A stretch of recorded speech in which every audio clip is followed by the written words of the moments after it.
they still have not seemed to found their footing after the RNC. What's remarkable about this campaign since Joe Biden stepped down and Kamala Harris took over for the Democrats is that Donald Trump is on the defensive. He's reactive.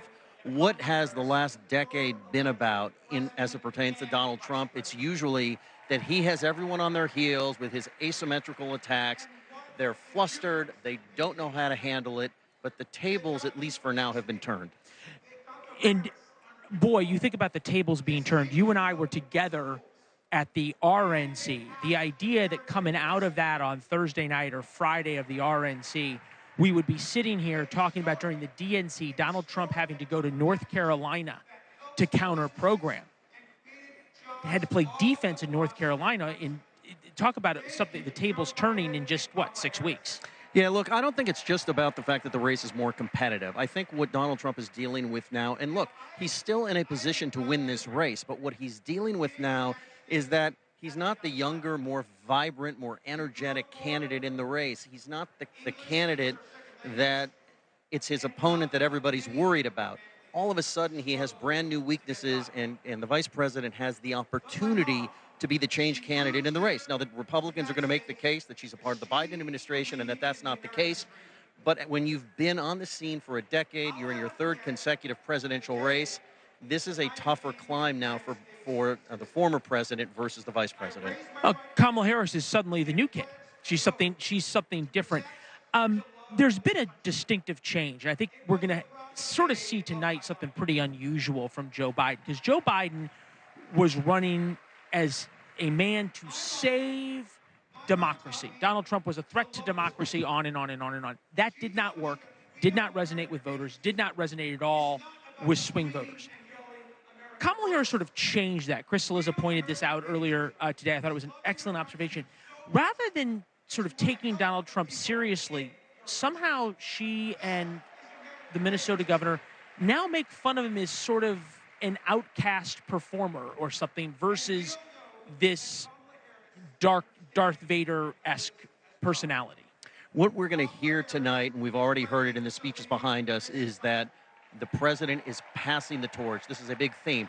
But I want to say what was so interesting about the Harris campaign, it was only a couple of days old in late July, and out went Donald Trump as a threat to democracy, a budding Mussolini.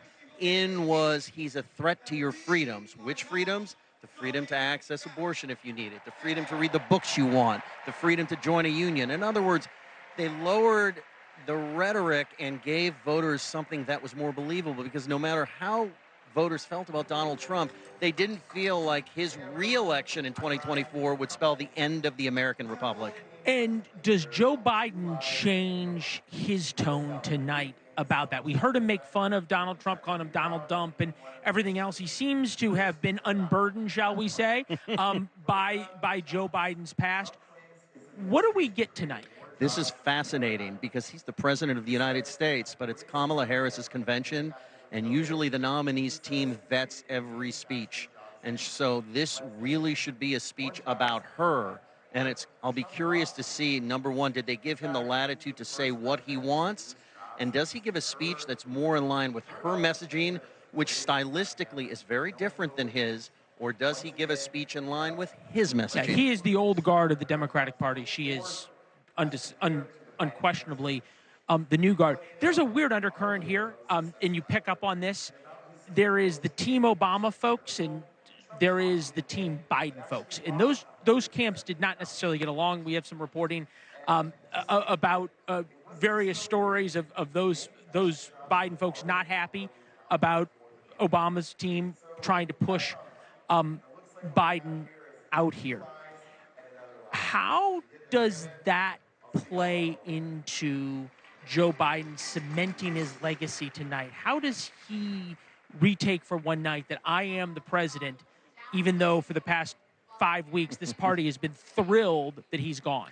Look, for Joe Biden's legacy to be secure, at least in the minds of Democrats, the vice president has to defeat Donald Trump. And so if Joe Biden is concerned about legacy, how he's going to be remembered, he needs Harris to win, and I would imagine he would do everything in his power, or not do things that would be detrimental in order to help her win. Thanks for watching. Go to joinnn.com to find NewsNation on your television provider. And don't forget to click the red subscribe button below to get more of NewsNation's fact-driven, unbiased coverage.